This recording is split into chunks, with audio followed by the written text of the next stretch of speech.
to the Soul Repair Center's November webinar, in which we feature skilled VA chaplains who bring deep experience in caring for veterans of the Korean conflict and of the Vietnam War. My name is Nancy Ramsay. I'm privileged to serve as the director of the Soul Repair Center here at Brite Divinity School in Fort Worth, Texas. The center's website also offers extensive archival resources on moral injury. With this webinar, we celebrate the third anniversary of these free monthly webinars, September through May, intended to inform military and VA chaplains, as well as faculty, religious leaders, and chaplains in various settings who serve retired and active duty military and chaplains and their families. The webinars are co-sponsored by the Shea Center on Moral Injury, part of the VOA network. The Shea Center is directed by Dr. Rita Nakashima-Brock, who founded the Soul Repair Center at Brite in 2018. Today, we learn from three skilled VA chaplains who work closely with our oldest veterans, those who fought in Korea and Vietnam.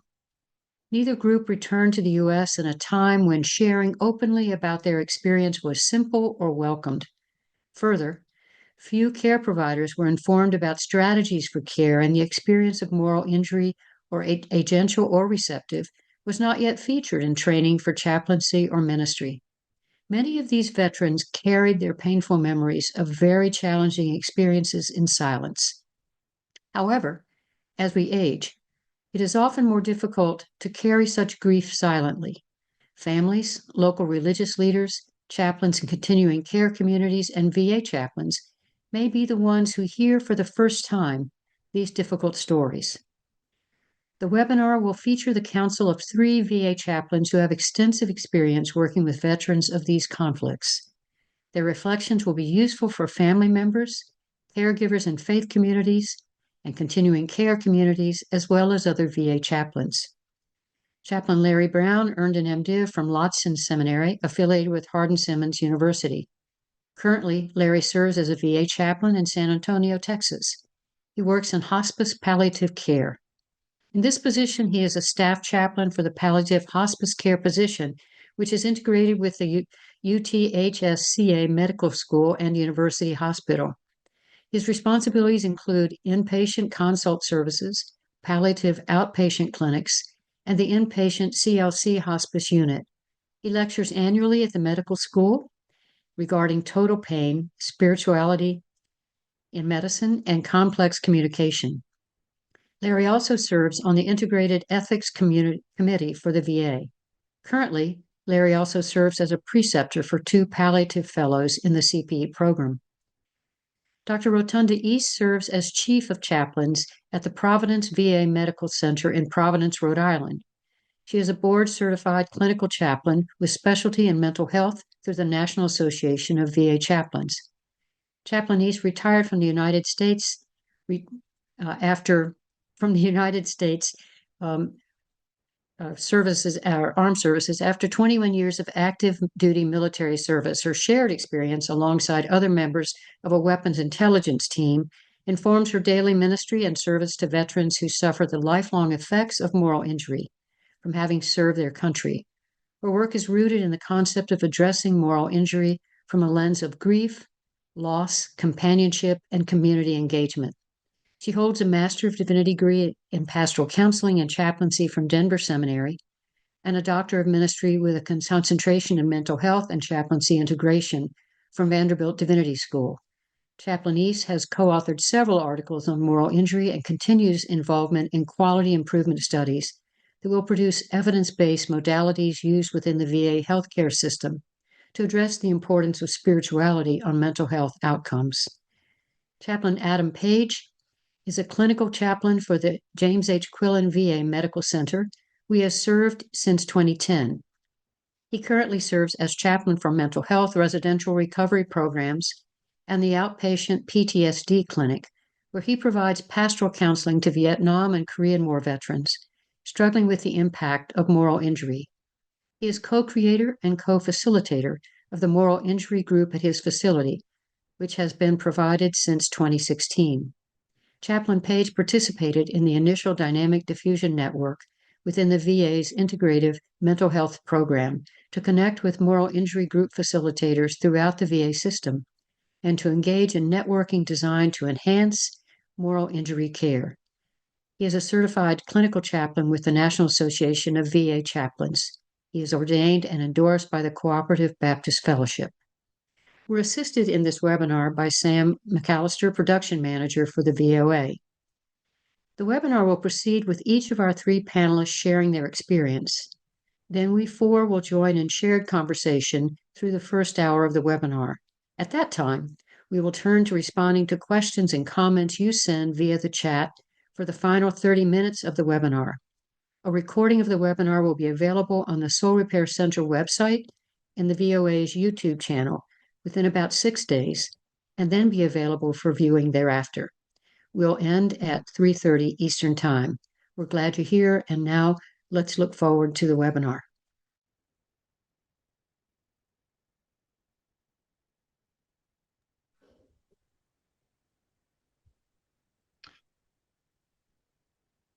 Good afternoon.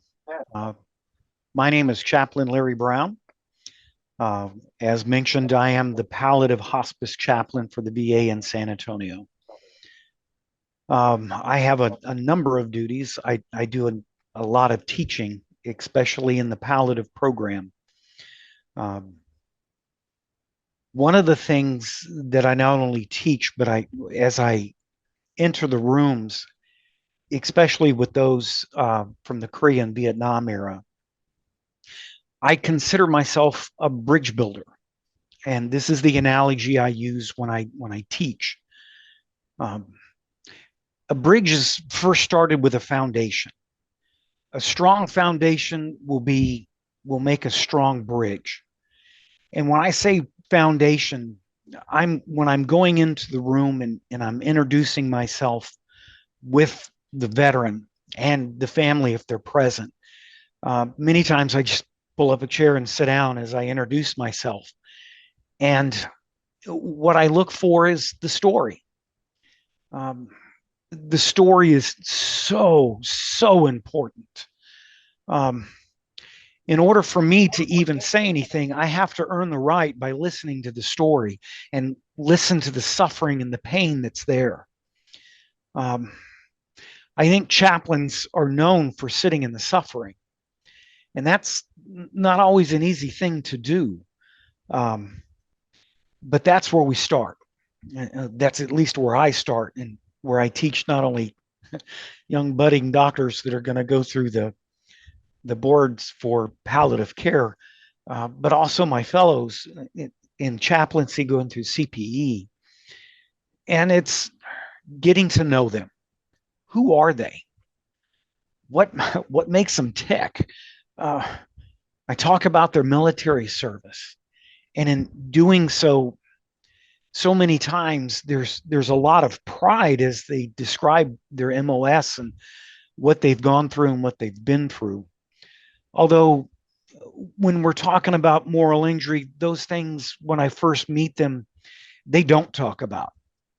And this is why it's bridge building. And when you start with the foundation, they learn who I am and why I come in there as I listen, because I'm doing four things as I build this bridge. I'm acknowledging them, I'm confirming them, I'm affirming them, and I'm encouraging them. And in doing these things, it allows for a relationship to be created. And that is my major goal when I first meet them. And even after I go back and follow up with them on our consult list, when they stay active with us, they could be in there for a day, they could be in there for 3 months. And I see them daily and follow up with them daily, building this foundation until that relationship is built, until they understand that I'm not judging, I'm not forcing anything, I'm present. And I think for chaplains, the greatest gift that we have is being present in the moment, present in the suffering, present in the aha moments, present when the Almighty appears in the room. and the knowledge of his presence. It is a gift that is, it thrills my soul right down to the crevice of my heart. And as I build that bridge, there comes a point in a time where we ask the tough questions. How's your relationship with God? How's your relationship with your loved ones?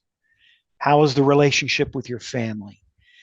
And it is in those times when I start looking for moral injury, PTSD, spiritual injury, family dynamics, that total pain aspect.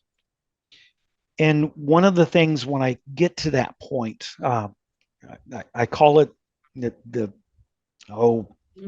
vertical supports. As I'm looking for those things and talking with them, I have a habit of listening. And in motivational interviewing, I use some of their techniques, the active listening, the ORs. When a veteran repeats something, a red flag goes up. When a veteran says something 3 times, I'm going to go pursue that. We're going to stop other stuff and we're going to go deep. They're giving me permission to talk to them about this particular issue, whatever it is.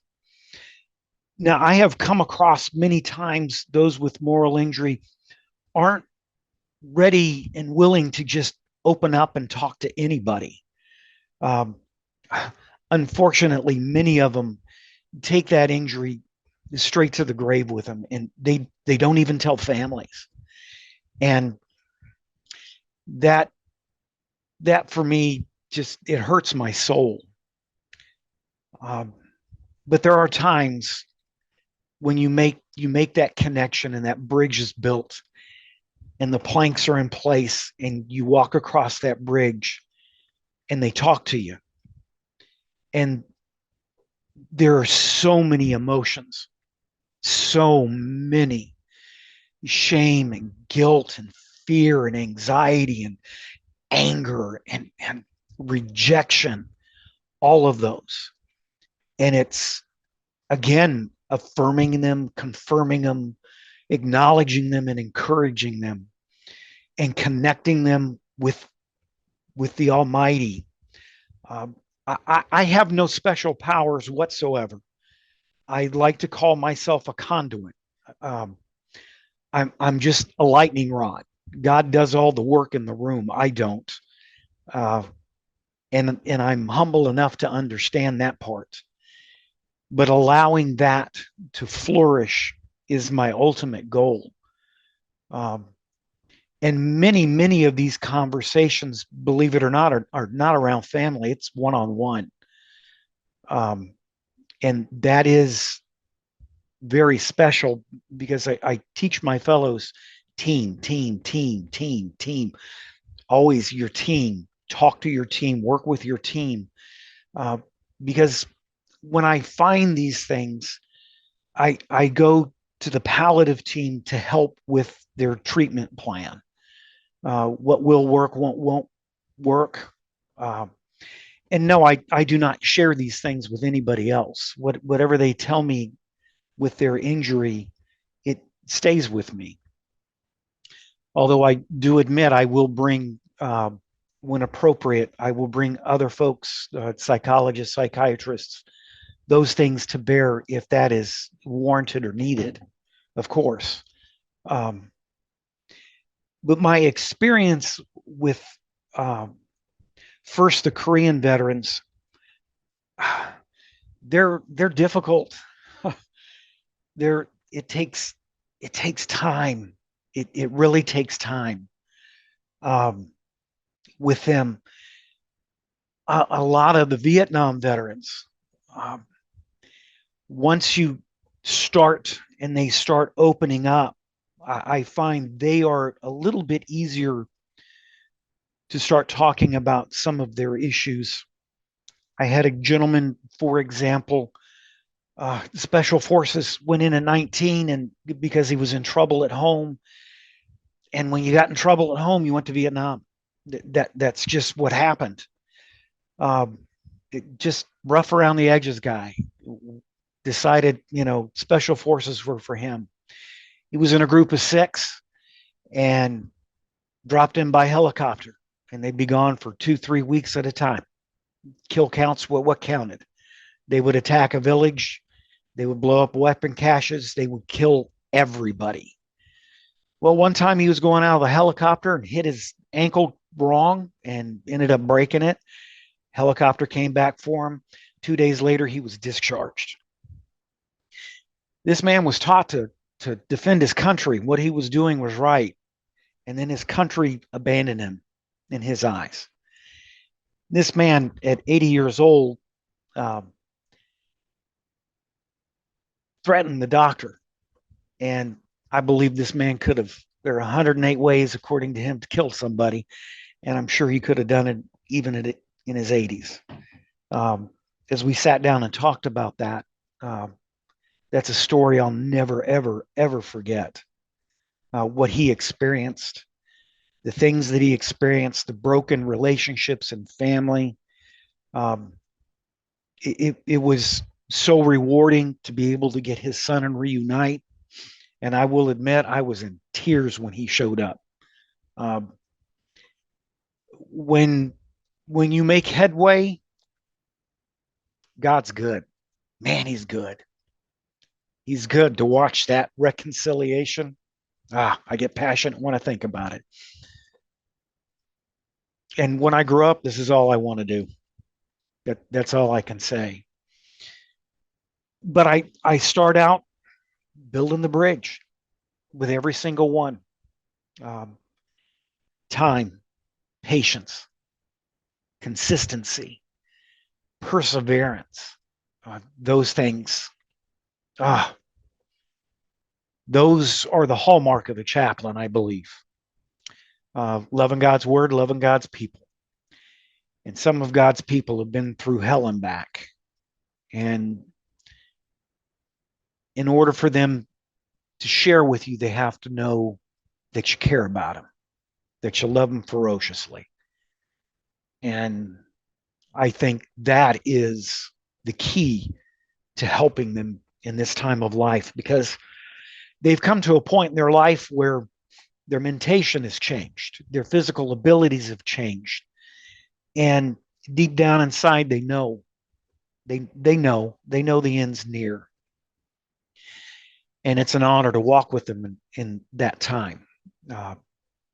I do hold a lot of hands of those that pass away, and that sometimes is very difficult. And it breaks my heart when they take all that with them instead of working through it.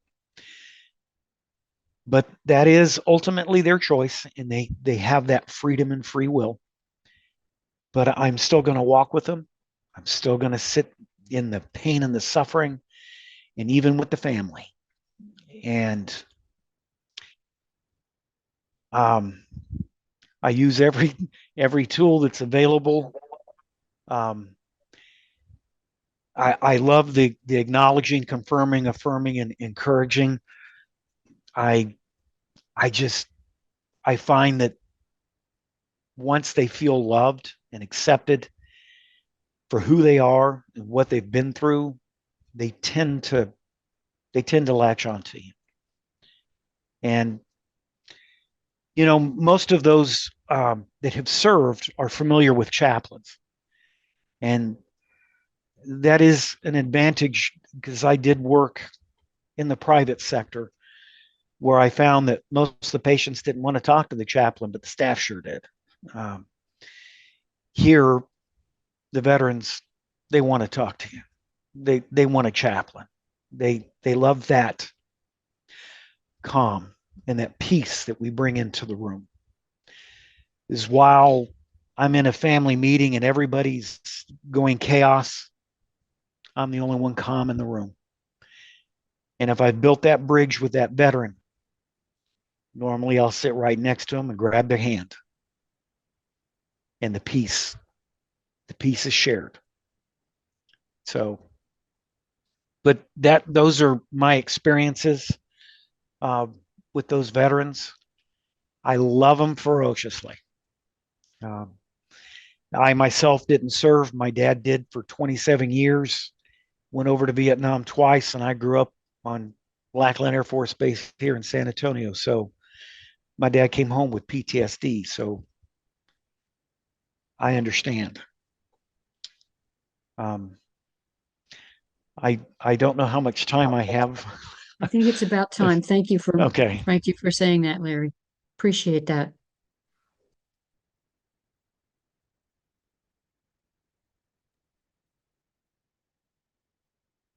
Thank you so much, Chaplain Brown. I picked up on a couple of things that you talked about, and this is where I will start.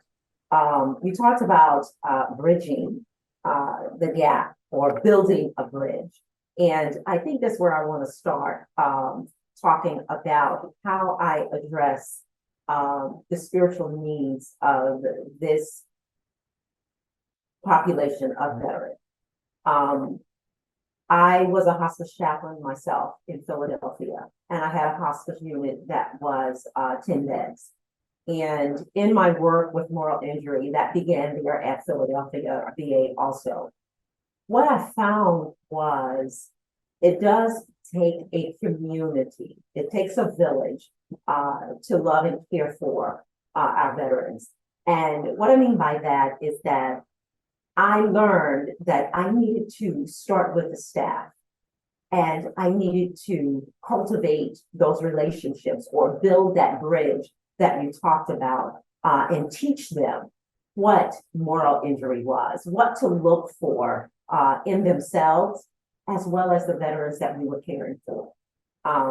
And I found that when I did this, the staff was able to alert me to what was going on with the veterans, even if I missed something, even if I missed something in their family members when they were coming. Because as Chaplain Brown said, relationships can be very unhealthy or even not there when a veteran is experiencing or suffering with PTSD and moral injury.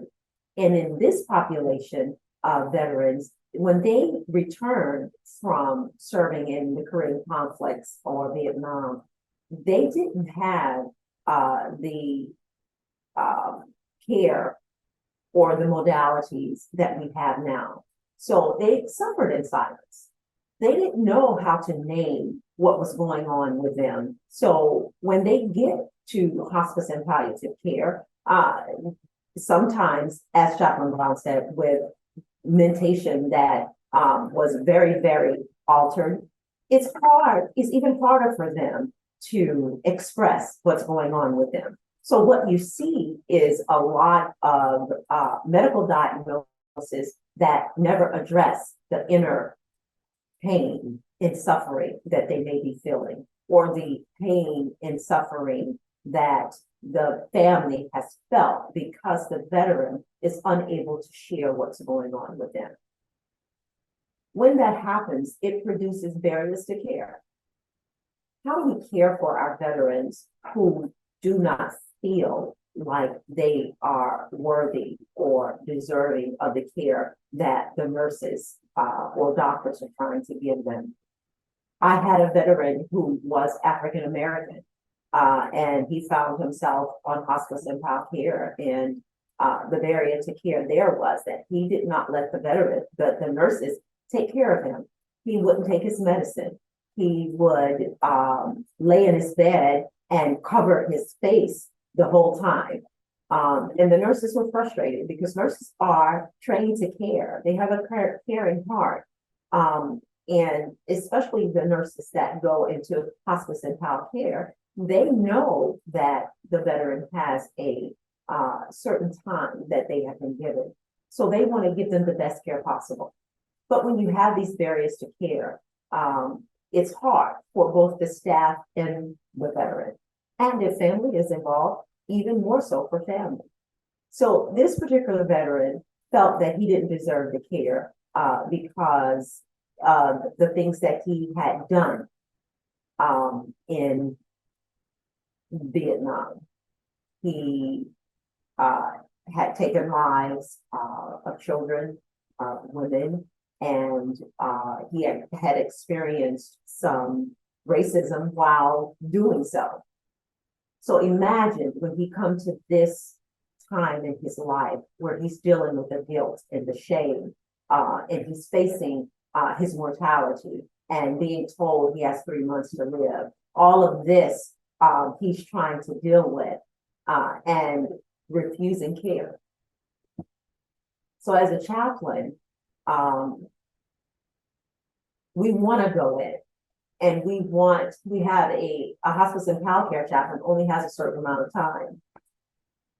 So we are trained to go in and be present in a way that we are invited into those deep, dark places that reek with racism, that reek with sexism, that reek with guilt, shame, and the inability to name those things.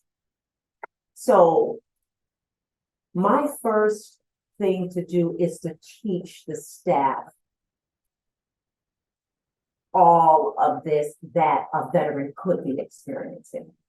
And when they are aware that this is a possibility, then they know immediately, use everything that you got. And chaplains is a part of everything that they have. So when they call me in, I care for not only the veteran, but the staff as well.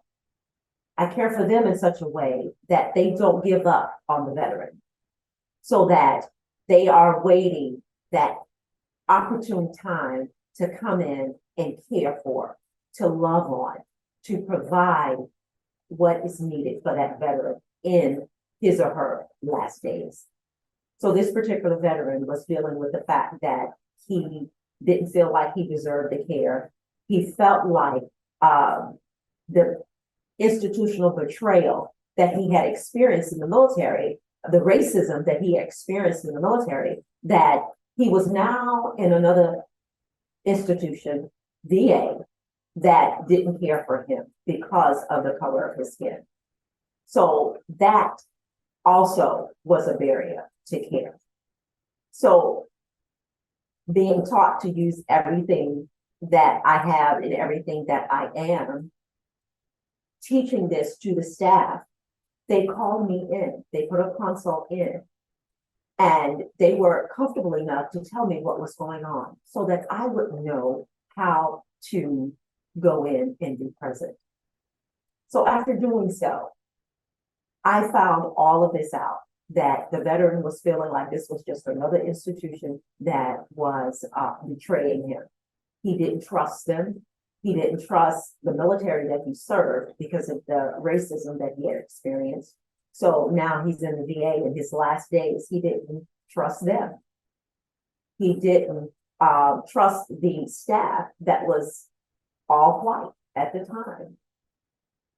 So going in and trying to build that bridge, trying to bridge that gap that was there and build the trust, we were able to do so by just listening, me going in, listening to him. Not saying a word at first, but just listening to him with the cover over his head. He eventually peeked from under the cover and saw that I was African American too. That began the relationship that I was then invited into those deep, dark places to find out what was going on with him, and then was able to be a resource to help him receive the care that he so deserved. I found that this was also the case with a Korean vet who had been given like 19 different medications because he had issues sleeping. Now he was dealing with dementia, Lewy body dementia, that caused him to be up all the time and needing to walk. So again, with cultivating relationships with staff, because they need to be cared for too, we came up with a scenario where this veteran could get up and his mentation was altered. He could get up and he could walk through the facility and he could tell the police officer at the front of the building that his team was there and that he would be in the area all day. You see, when a veteran feels comfortable enough to invite you into that space, even though it may be mentally altered, sometimes I found that if you allow them to just take you where they want to go, then you could provide the best care for them. And in this case, with this Korean War veteran, we needed him to be the driver and we needed to be the passengers so that we could get to why he couldn't go to sleep after having 19 different medications prescribed. It turns out that he was suffering with moral injury that came to him in his dreams every night. And he felt such guilt and shame about a particular one of his soldiers that was with him having gone out before him and taken a mission and ended up dying. So he had so much that he needed to say to, and this is the case with a lot of veterans. We hear this story. This is a story that we hear from a lot of them. So when he began to tell this story, I tapped into the resources that are available from evidence-based modalities being used because of this similar story. So we were able to provide a technique that allowed him to talk to that veteran and get out what he needed. And after which he was able to sleep. So teaching the staff, cultivating that relationship with the staff and teaching them what to look for in our veterans helps us to provide the best care possible.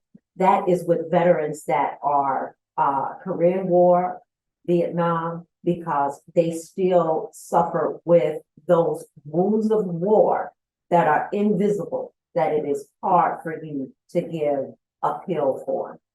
The only thing that's going to address the issues of racism that they experienced back then, institutional betrayal, spiritual injury and distress, is to come alongside them, build that relationship, and allow them to take you or invite you into those deep, dark places.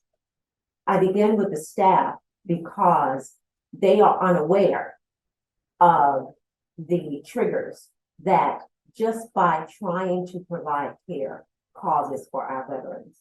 So in talking with them and teaching them about the racism that our veterans have experienced, teaching our staff about the sexism that women veterans have experienced with being told that they're only there for certain reasons to be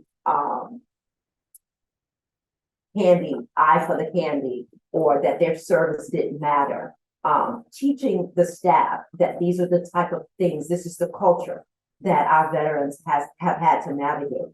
Teaching them that helps them not to be that barrier to care and also not to be a trigger for our veterans. And so building that bridge that Chaplain Brown talked about, understanding that we as caregivers in our innocence to want to love them, we need to be aware of what they're going through and what they have experienced. And also when we do this, we're able to even at the very end of life, reconcile relationships that will help the family who is left behind forgive and deal with their loss when the time comes.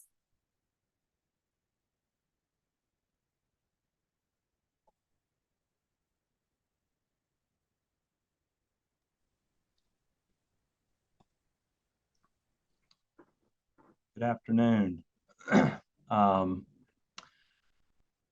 I believe Sam's going to pull up a PowerPoint that I had made, because when I present, that's one of the ways that I best kind of think through how I want to share things. So just wanted to share the next slide, Sam. Just know, everything I share is of my own opinion and doesn't represent the VA. Any patient references are de-identified, and no financial conflicts of interest to disclose. Next slide. And I think as you think about like moral injury, I know everybody probably has a little different experience with that. And I think two of the biggest kind of definitions that I fall upon in helping me think through, conversations I'm having with veterans are the one from Brett Litz of perpetrating, failing to prevent, or bearing witness to, or learning about acts that transgress deeply held beliefs, as well as Jonathan Shea's, and this kind of ties into what Rotunda was talking about, betrayal of what's right by someone who holds legitimate authority in a high stakes situation. Next slide. And as I was kind of thinking about this, and reflecting on what I wanted to share today, I was just very grateful for a lot of these past experiences I've had with veterans in being able to provide care to them and being able to really sit with them in the midst of just really sacred moments in hearing their story of moral injury, their struggles, their hopes for healing, and just journeying with them in that recovery from moral injury. And as I think about this and some of those relationships, I really think about, quality of life. I think in my context, I've kind of encountered veterans in a couple different ways. One in end of life and caring for them, but also another way, just in Vietnam, Korean veterans who are seeking to figure out how to live life, because in so many ways, moral injury impacts their biopsychosocial, spiritual aspects to their life, and they've spent some of their time just really missing out on living life and having a sense of meaning and purpose after returning back from Vietnam or from Korea. And so I think, thinking about how do we kind of understand and talk to veterans about what does quality of life look like for them in terms of end of life, a good death, a peaceful death, as well as when you're living life, what does it look like to really identify what your values are, the things that are most important to you, and live those out, whether that's, family relationships, whether that's service or volunteer work, whether that's enjoying nature. And I think one of the big things, and this comes out of the group that Dr. Dietz, a psychologist, and I co-facilitate, is we really emphasize that second point of moral injury has more to do with what's right about you than what's wrong about you.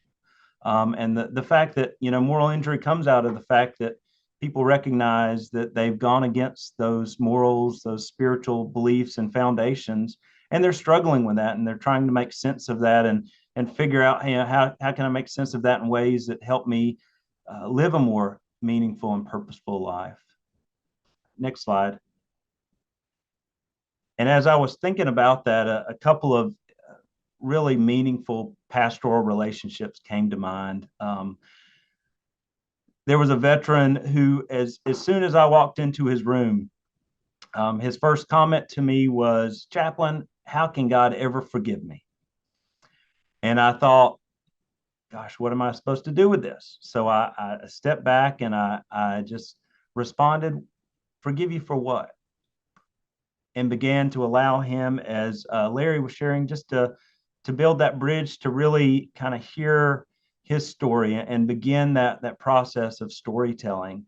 And I think a big part for me in the care that I provide is really thinking about how do I embody those values that are important to my faith tradition, in terms of how do I come into these relationships, come into these moments without judgment, without anxiety, and just seeking to really come with care, compassion, being patient sometimes, because sometimes recognizing, these are difficult journeys to go on, and sometimes the full story doesn't come out ever or takes time.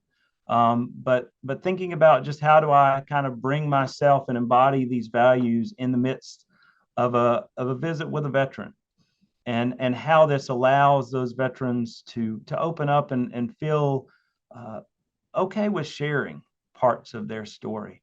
I have a veteran, like I just mentioned, who just jumped right into sharing and just speaking to what he was struggling with. I've had others, especially around military sexual trauma, which has been a huge challenge in the military, where a veteran, it took him a couple of sessions before he finally began to really feel trusting enough to open up and say, "Hey, Chaplain, I was assaulted, I was raped in Vietnam."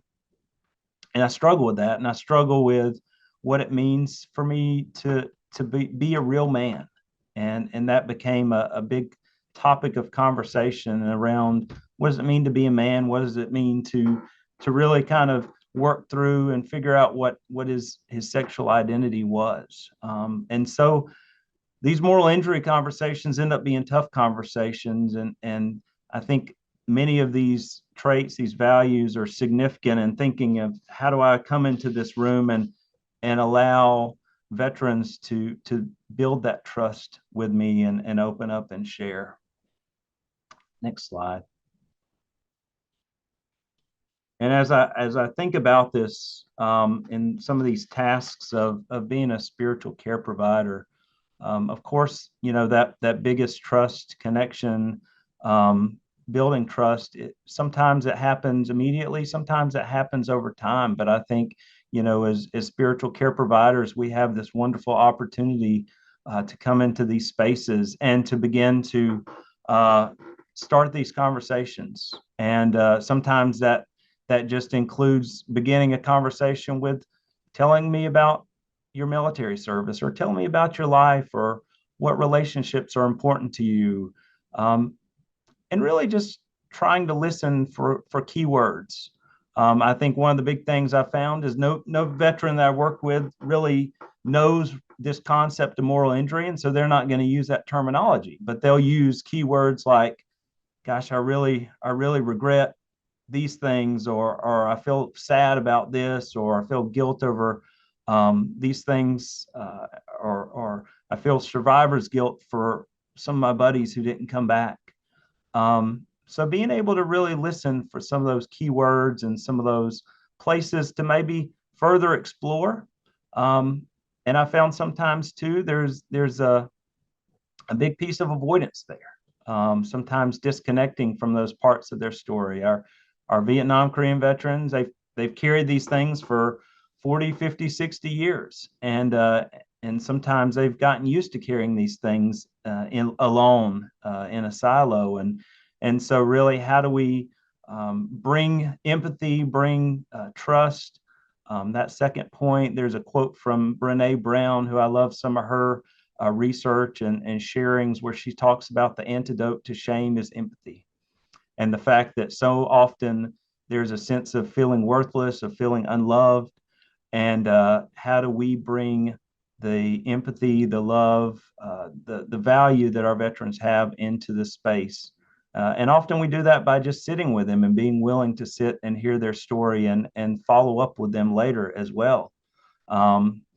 So being able to create that safe space, that fourth one of one's experiences, being able to sit with them in the mud and the muck and the valley of the shadow of death. I know this is a big point where some of our chaplain students have brought up, and I keep reinforcing, sometimes you just got to sit with them in that, sit with our veterans in those things. Going back to that military sexual trauma event with that Vietnam veteran, it took time. It took a lot of conversations and really making progress, and just sitting with him in that muck of that rape and how it impacted him and how it took away his sense of manhood. But I was willing to sit there, as long as it took to sit with him in that, and help him and know that he was not alone in that. And so I think that opportunity to just connect and reconnect with both others, because we're doing that in those relationships, as well as looking at how do we connect or reconnect them with spiritual, religious beliefs and practices that are meaningful to them. next slide. And I tie this into those last 2 points of thinking about, our spiritual resources. What do we bring from our own spiritual traditions that we can really bring into this space? Oftentimes lament and just that crying out is a powerful form of providing care, just giving space for that, because they've never had that opportunity. They've never had that opportunity to just lament and express. For my one Vietnam veteran who took the life of a child, they've never had that chance to really express that and just express just how he felt such deep shame over that he quote unquote, if he would have been man enough, he would have given the mom that brought the child to him, given her his gun and let her take his life. That he just felt so much shame. And so some of these things are really valuable in our pastoral care as we think about ways that we can help facilitate a confession and sharing. Think about what does forgiveness look like.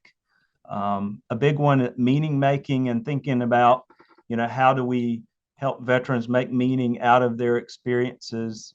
One of the thoughts I had with that too is, I know for many of our veterans from Korea and Vietnam, in our moral injury group, oftentimes the question has kind of come up, especially now with some of the wars that are occurring. Are these wars worth it? Is this loss of life worth it? And I think that comes out of them making meaning out of their own experiences in Vietnam and Korea, and really looking with wisdom and with insight into should we be kind of acting and proceeding the way we are. Another more personal way is the veteran who took the life of a child in Vietnam. One of the ways that he made meaning out of his experience was he began to love his granddaughter. And as he nurtured that relationship, as he connected with her, he made new meaning as he experienced the love of God through her. And she had this transformational way of helping him to begin to find forgiveness because of how he was finding ways to live out and invest in those things that were most important to him, primarily his family and his granddaughter especially. So, I think many of these things, the examples of moral injury, a lot of these Judeo-Christian, Moses, David, Saul, Paul, just kind of looking at some of their own moral injury actions and how they were able to still be used by God, and how those stories become an opportunity to connect to that common humanity of this struggle with some of these guilt and shame and grief, and how God can potentially still use veterans in their own journey of recovery. And one of the big pieces too that I really found to be meaningful is creativity, drawing, poetry, music, finding ways to allow for that expression outside of just the normal talking. I've had some really powerful poetry by veterans, just whether it's expressing their deepest sorrows or their greatest joys and hopes. So thinking about how that may be an outlet. Jason Moon, he's an Iraqi veteran, but he has this song, Trying to Find My Way Home. And I'd encourage you to look at it and listen to it on YouTube and think about how a song like that may help connect to a veteran as a way for them to identify about this struggle to come back home. And one last one, the rock ritual that we do, where we encourage in our groups and also some individually to take a rock, write something on it, and think about, what do I need to take with me on my journey ahead, or what can I leave in this space and in essence let go of. Maybe I need to take things such as forgiveness or grace or love and leave the anger and the shame and the regret. But I think we as spiritual caregivers have these wonderful opportunities to really think about the resources that we have and the ways that we can really enter into these relationships in ways that really embody what's important to our spiritual faith traditions and ways that allow us to really sit with these veterans in the midst of wherever they're at in their story, wherever they're at in their journey, and continue to help them explore ways to enhance their quality of life.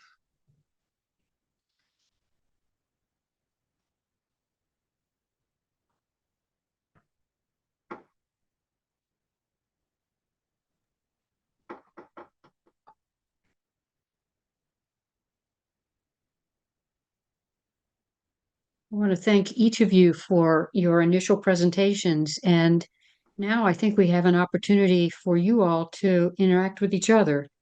There's certainly been some comments on the chat, which I've been taking notes about, but I wanted to start by prioritizing your chance or your opportunities to make comments to one another, notice the continuities in much of what you had to say, and yet some other unique strategies that each of you prioritize. So the floor is open, if you will.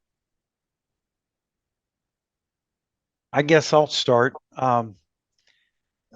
Rotunda, you brought up something about military sexual trauma, and I don't believe those that are participating in this don't understand how prevalent that really is.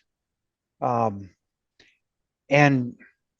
one thing I, as a strategy, I can suggest is don't be surprised. It's not a, oh my gosh, I can't talk about that. Yes, you can. Yes, you can.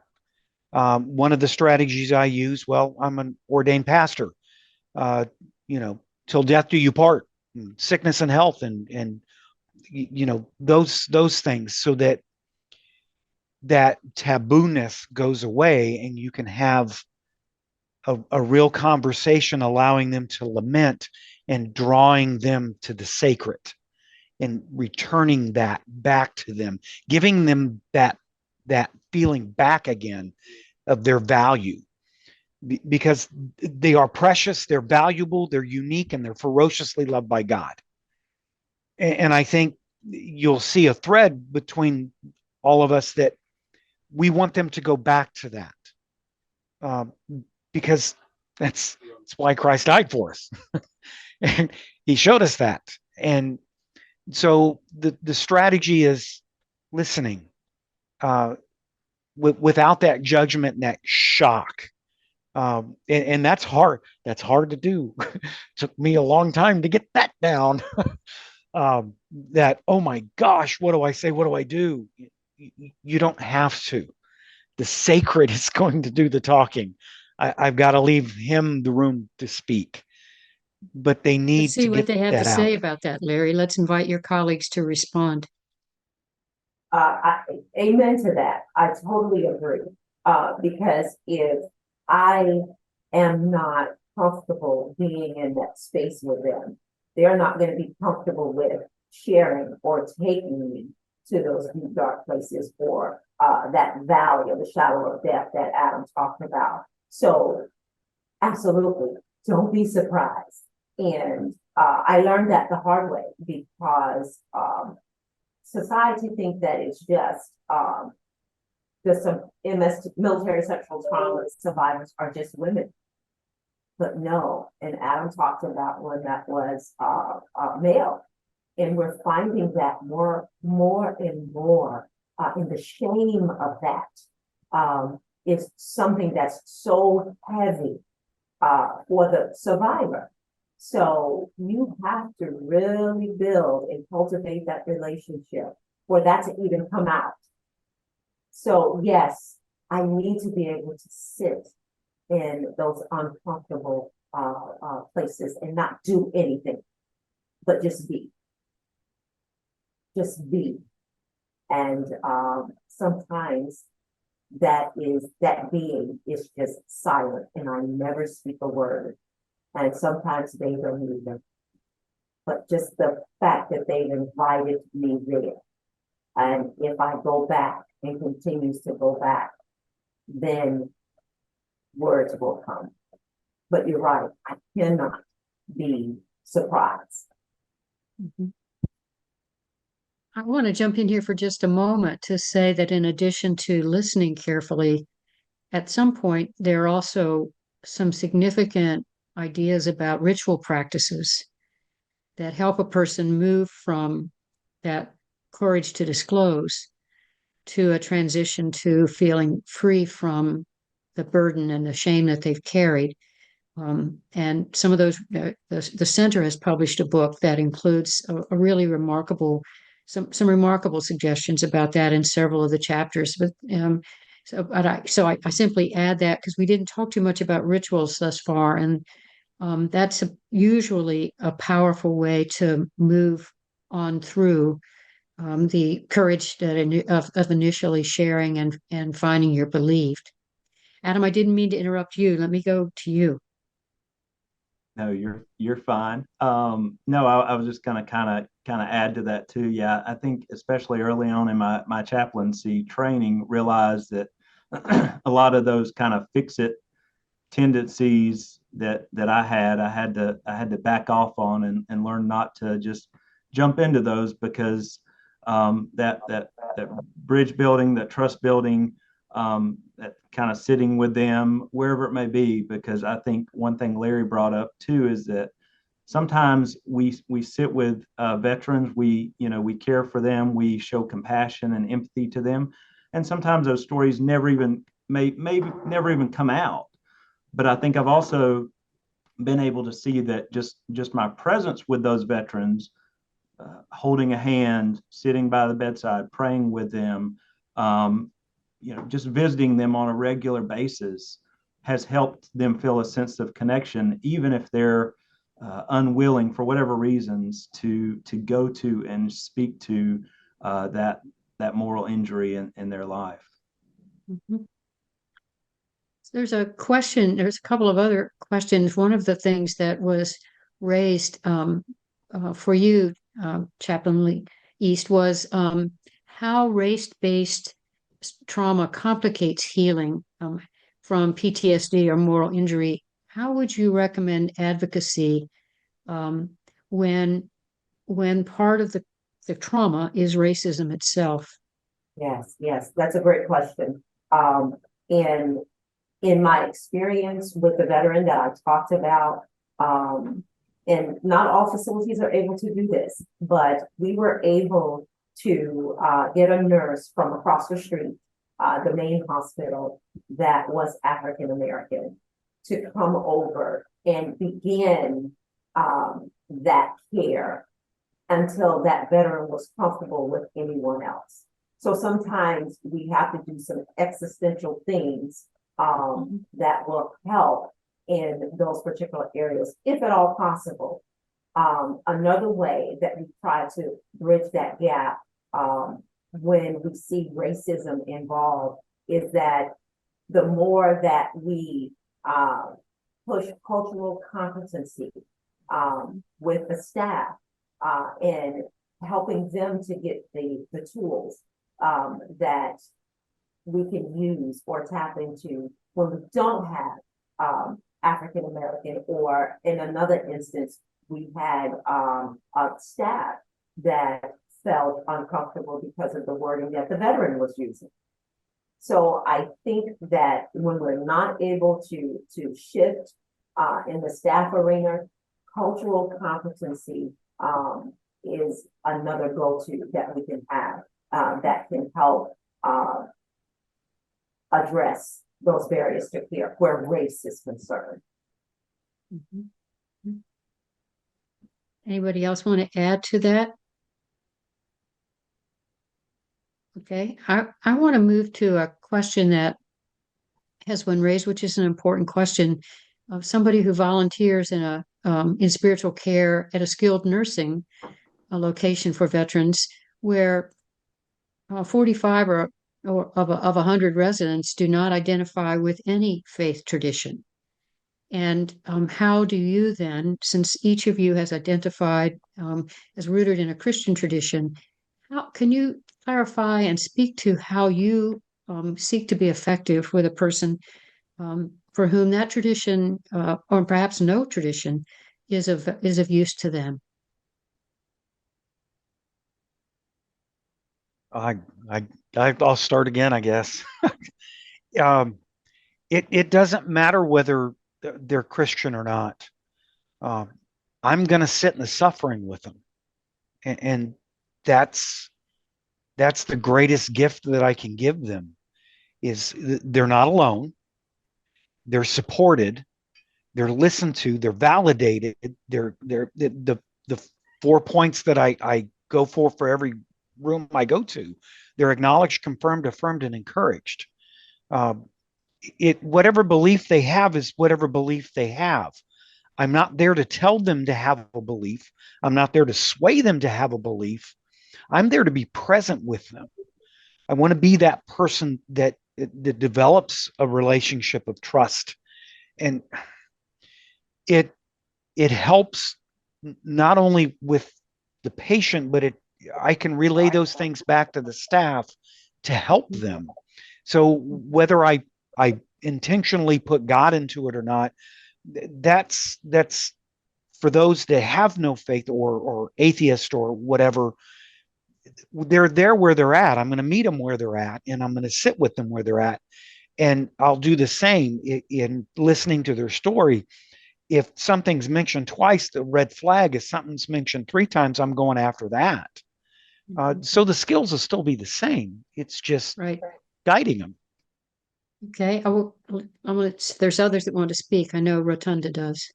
Yeah, and I think that that's one of the things that I love about chaplaincy and our training that we get, because we are taught to just be, and to become what is needed for that veteran. And I also like how the VA uses spirituality. Spirituality can include religion, but it doesn't have to. So a person's spirituality could be riding a motorcycle, could be hugging a tree, could be anything. So when you help a person to define that spirituality, then you can be what they need you to be in that moment, whether bitter or sweet. So that's what we do, and we tap into the spirituality of a person. And if that takes us to religion, it does. But if it doesn't, it doesn't. We're still there. Adam, were there things you wanted to add to this? Just real fast. Yeah, I think, my Christian faith helps kind of with that embodiment of how I come into the room and how I relate to an individual, but it doesn't necessarily come out in words necessarily. So I agree with Larry and Rotunda as far as it's about hearing the story from the veteran, and whether that includes Christianity or whether it includes other aspects of spirituality, or maybe they've just got a deeper sense of kind of spiritual woundedness, and they have more questions and struggles than certainties around what they believe. I think it's just kind of hearing where they're at and understanding that, and kind of going from that place. We talk a lot in the VA about doing initial spiritual assessments, and that's a big aspect of that understanding. Spiritually, religiously, what are the beliefs, practices, wounds that this veteran may be struggling with or have as a part of their self. So I think that's certainly true. And many times I've heard chaplains or caregivers of various traditions talk about then inviting a person simply to move towards some ritual, some way to ritualize some step in healing that doesn't need to be faith-based, but some practice that would be meaningful for them. So in other words, they suggest that ritual can be quite useful in terms of something that will be meaningful to that person that they'll be able to identify. Is that something you all have practiced? Rotunda, you're nodding. Oh yeah, absolutely. When we talk about military sexual trauma, I had a female veteran who experienced that and was forced by the institution because she was serving overseas to have an abortion. And of course, this was against her religion. This was against everything that she believed. So she suffered in silence with this for over 20 years. And then she came back and was unable to connect with anything or with anyone. So we used a ritual. We had to name that child, and we had to have a service for that child. And that was a ritual that helped her to move from that trauma controlling her now to her living with it, because it would never be taken away from her. It's a part of her. So that ritual in itself allowed her to take back that control and be able to finally reconnect with her now grown son, and be able to move forward and have those healthy relationships and no longer allow that trauma to control her. So ritual is powerful, very powerful. That's a very helpful illustration.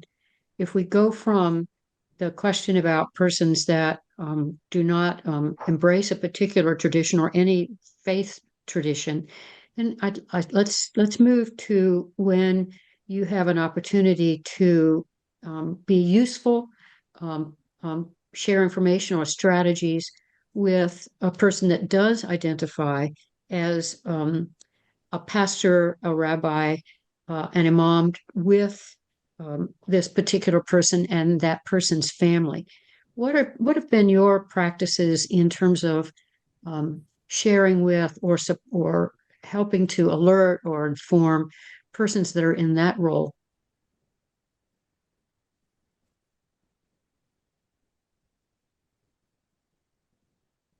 So what I practice each and every day, and especially with my staff, is doing what we've all been talking about, building and cultivating relationships. Just because I'm not of that faith group does not take the responsibility that I have as a chaplain in the VA to meet that spiritual or religious need. I maintain relationships with community clergy of all faith groups, so that if I have a Jewish veteran that needs a rabbi, I'm able to pick up the phone and call one to meet that need, and so on and so forth with every other religion. Mm-hmm. Mm-hmm. I think ultimately too, it comes down to, at least for me, I care about my veterans. I want to see them heal. I want to see them, live life to the fullest. I want them to do well. And so, whatever kind of resources I can help connect them with, whether that's me as a chaplain or whether that's somebody out in the community that's a part of maybe more in line with their faith tradition, or whatever that may look like, that, I'm going to seek to find ways to do that and to help nurture those relationships so that they can have those connections. And by doing that, also we have what we call the community clergy training program, where we invite the community clergy to the VA, or we go to their facility and we teach them about military culture and what veterans are suffering with. And we share with them different techniques and modalities. We make sure that they know the references, so that when they have veterans in their congregation or even family members, they can reach out to us. They can have the numbers and the resources, so where they know where to refer their veteran, that family member, or where to even take the veteran themselves. Mm-hmm. Mm-hmm. That's I think maintaining those connections is really helpful. How often with the veterans with whom you work are family members present? Almost all the time. Okay. They're now, they may not be there when I go visit the first time, but with COVID restrictions down, our normal visiting hours are back to normal. So there's usually family there. So yeah, we deal with the family in the room, depending on the time of day, but the family is most of the time present. Mm-hmm. Mm-hmm. Okay. And we do encourage the family to be present. Sure. Family members can ask, and here at this VA, there can be a family meeting within 24 hours. with all disciplines present. Right. From what you all have shared, I would have to assume that there are some occasions where family members hear information they've never heard before. And, that might require some particular care for them, whether that's, well, I'll leave that because you can imagine there's a range of things they might hear from what a loved one did to what someone did to that loved one that they haven't known they were carrying before. And so I'm assuming that, and maybe there's some things you can share with those on this chat, or on this webinar rather, for being present or being alert to the needs of family. Absolutely. Especially with our Korean and Vietnam veterans. They came back and they tried to, as best as they could, reconnect with family, with community, with society. And so therefore they pushed all of that stuff down, right? They pushed it down, and it doesn't come up until 40, 50 years later. And most of the time, with my experience, it's when they are, deathly ill most of the time. And when they begin to deal with those issues now, and this is the first time that family members are hearing some of the things that they were a part of, that they experienced, that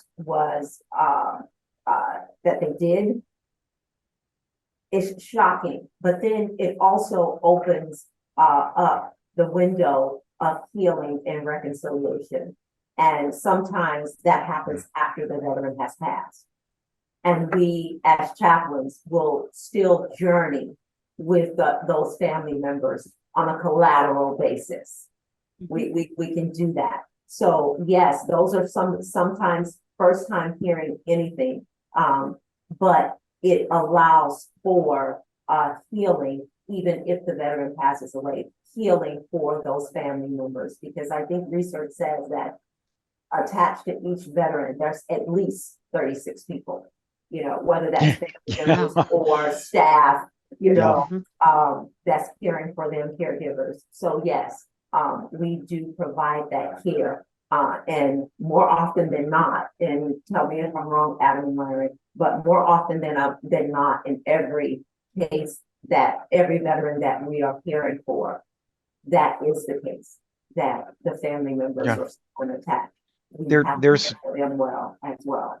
Yeah, a lot of family members are surprised with the broken relationships, and I mean, they haven't talked to family members in 30 years. And we're struggling to get the family members there when we finally find ways to contact them. I can't tell you how many times we've used looped wings to get family members into that room before they die. I mean, I've had, and it goes in cycles, chaplains talk to chaplains in prisons and get inmates in there before they die. And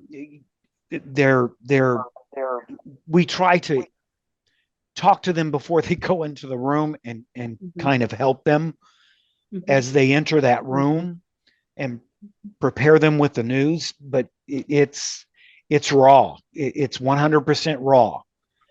And that's what we do.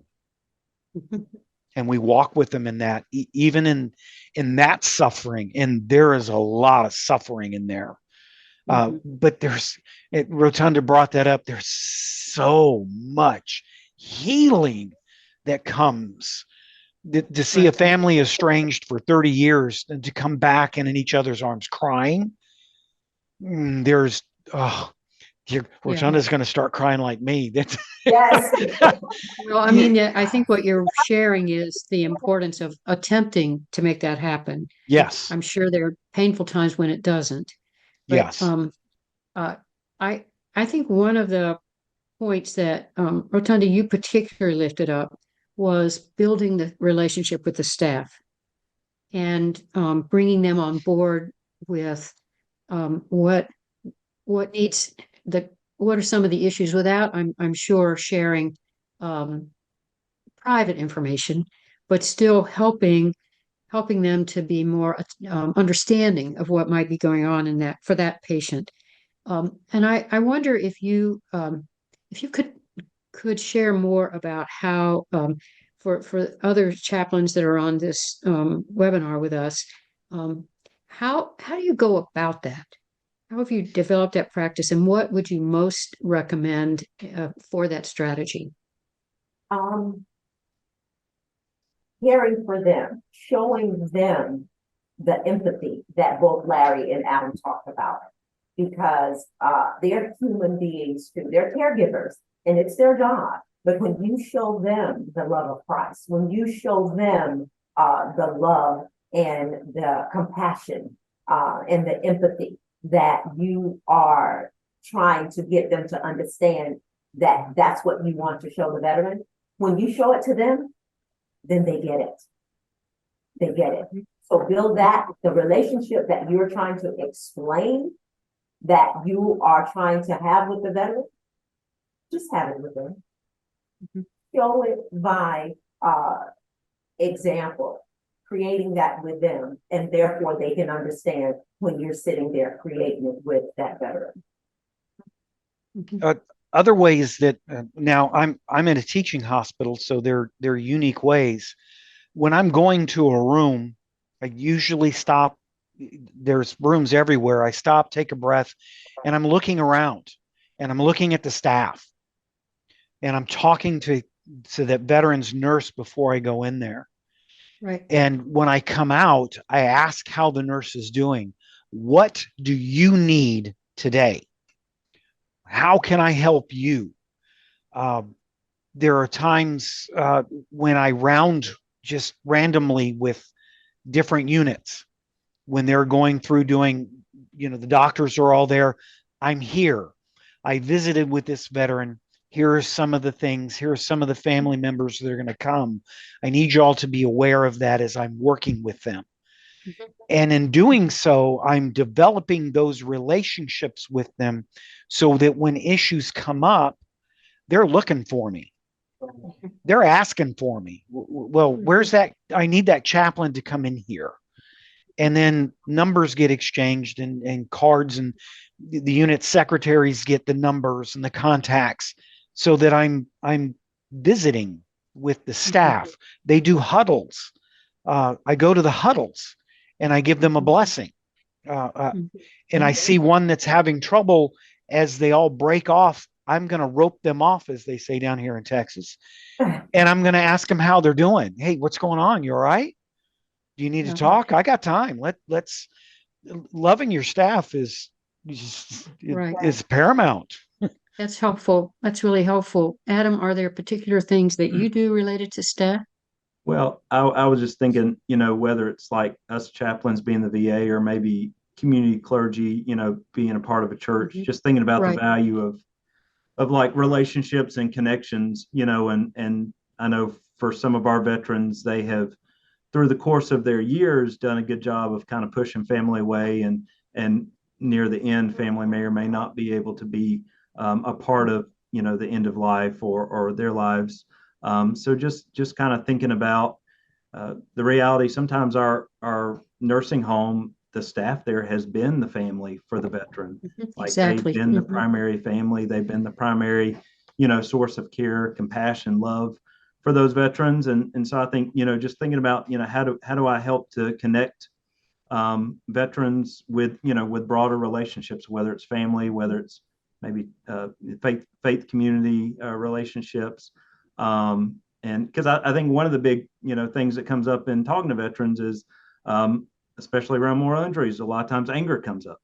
And anger is, it's a normal emotion, but a lot of times anger too is a secondary emotion. And so I talked to a lot of my veterans about, so what's going on underneath your anger? Because you're showing your anger, but it's probably a lot of sadness or loss or, feeling disrespected or, lack of safety or trust, or there's so much other stuff kind of going on underneath the anger. We use the image of like an iceberg where the anger shows, but there's so much else to the iceberg that's not being shown. And so I think just kind of making people aware of sometimes they get the anger, but it's not that they're just an angry person, it's they're a hurting person.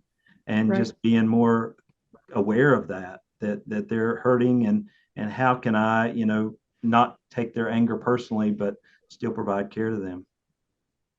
I think Yeah. part of what you all are, I'm sorry, go ahead. No, I was going to say, here's another area where you talked about ritual, Nancy. Here's another area where ritual can come in. If we have community clergy that are serving at different nursing facilities, when they know that a patient has died, they can do a quick ritual with the staff, light a candle, or just take a moment of silence, with the staff, just to recognize that the staff has lost also. That's right. The other thing that I overhear you all raising is that you treat the staff as colleagues. Yes. Because they see that patient more hours of the day than you do. And they wouldn't be doing that work, most of them, unless it was a passion for them as it is for you. So they may bring a different lens as a medical caregiver, a nursing caregiver, but I really appreciate the way you're lifting up. This is a team. You're respecting their skills, and that no doubt enhances their respect for yours as well. Absolutely. Yeah. Rotunda, there was a question that I want, and I think everybody can speak to this, but I want you to be able to have the chance first. There's a question about the way you named race-based stress or trauma as complicating healing from PTSD and moral injury. And so they're wondering, and this is a great question, how do you raise that or pursue that when you experience that as being overlooked or marginalized otherwise in that veteran's care?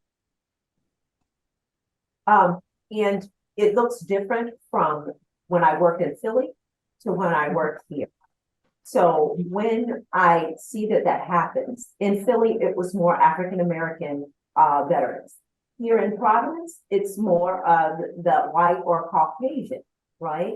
So when that came up in Philly, I would simply do the cultural competency. I would bring my staff together. Well, I say my staff, but all of us on that floor, and we talk about it. Communication is important, because I can't take for granted that the staff knows that, right? And then also I have to be mindful of what the veteran is entrusting me with, during that time. So it's a balance in being caring for the veteran, holding their trust and confidentiality, and also knowing that they need to be cared for, but because that barrier to care is there and needs to be addressed, I have to do so in such a delicate way that I lean back on what Adam and Larry said. I use my position and my relationship that I have with the staff to say, hey, let's have a quick lesson on, racism in healthcare, and not point it particular to a particular veteran. Now, in doing so, I would get questions, and that then bridges that gap, or it's the catalyst for them to ensure, because like you said, they would not be doing this work if they didn't have a passion for it. So if you are teaching a didactic or something like that, and then you have an African-American patient on your unit, then that's going to raise some questions, And so that's how I found that I can do that and hold the confidentiality of the veteran, as well as help the clinical professionals care for and do their job with the passion that is within their hearts.